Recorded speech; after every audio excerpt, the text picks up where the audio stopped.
Hey guys, and welcome back to another YouTube video. In this video I'll be going through the Hobart vs Melbourne Renegades game, in which Hobart just cruised through because Melbourne Renegades with Aaron Finch in their side are not the greatest.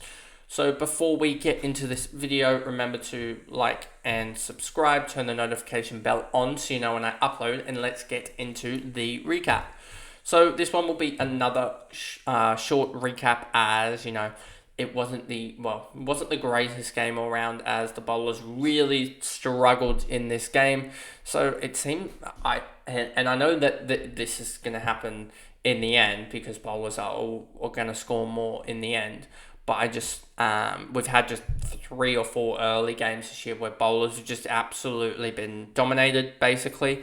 And you can pretty much see that through here that they're not going to score terribly well. I mean, no bowler scored really well for the Renegades. No bowler scored really well for the Hurricanes. And I mean, even Paddy Dooley as a bowler, only 63, basically matched Quinton de Kock. Rogers basically matched John O'Wells.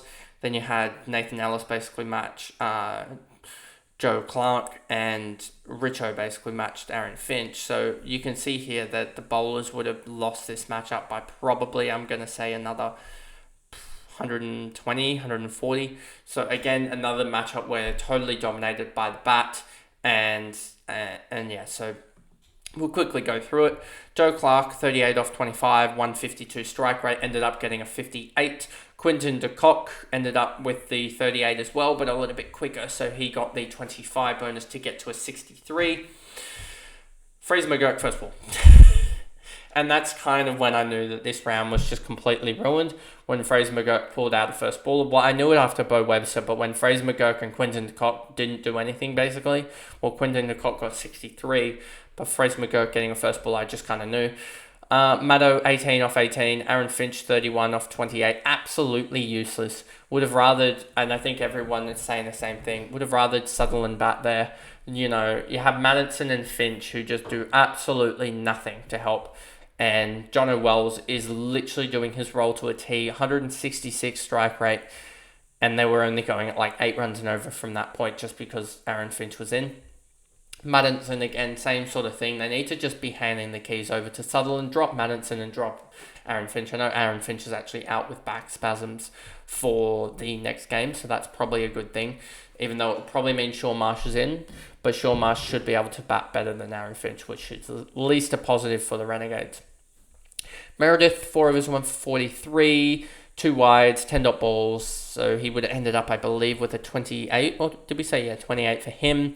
Tim David, don't know why they bowled him. He basically broke the game open for the Renegades in that over where Joe Clark hit 12 of 16 off the over, and then Quinton de Kock hit Riley Meredith for 21 or 20 off the bat, and then a wide in the next over, and that just killed the game off, or killed off any sort of early pressure that Hobart were going to build, and basically meant that it turned into a batter game. Nathan Ellis, 4 overs, 2 for 32, ended up getting the 5 bonus as well as wide and 7 differential on the dot ball wide count. So that would have been 12 plus the 2 wickets, so 52.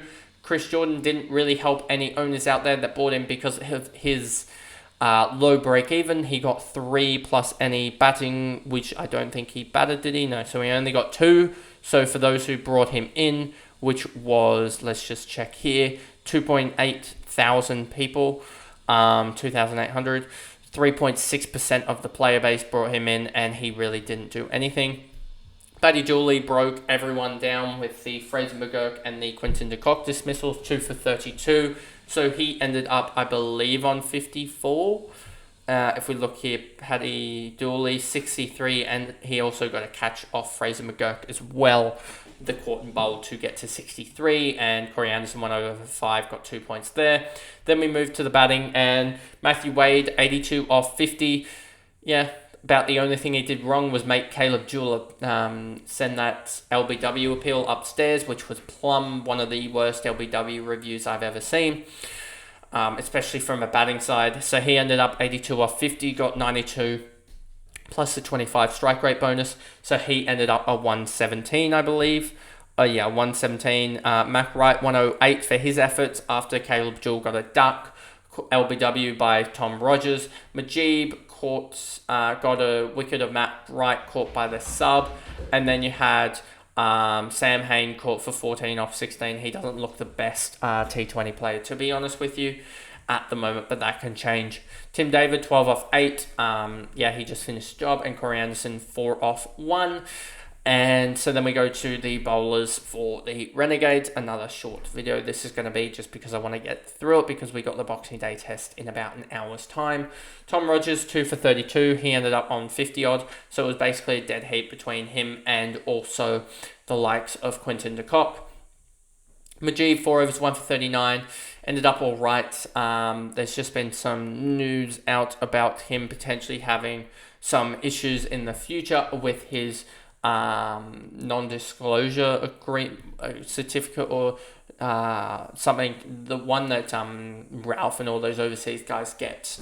No objection certificate, I think, or something like that, where they can play just overseas cricket, etc., and they're allowed to play from their home country, etc. But so there may be problems in the future. We still don't know his availability for the next game, but given it plays tonight and we've heard nothing, I expect him to play. Kane Richardson, 3 overs, 1 for 32, 8 dot balls and a wicket as well as a catch, so he ended up 38. He got to 38 somehow. I don't know how he did it. He got something like 32 points in about an over or so from, you can see here, 16.6 to 17.6. Sutherland, 4 for overs, 4, none for 47, 2 wides, 8 dot balls. So he ended up with a 13, which as a captain, that was really poor. And then Zampa only ended up with a 6 from the 6 dot balls, as this just was just a complete batting pitch. But anyway, that pretty much is another short recap there. And I guess that is the videos for today, and you'll see the other recaps as well as probably a much more shortened version of all the videos for tomorrow. But anyway, that are the videos for today, and I'll see you guys tomorrow. Bye, guys.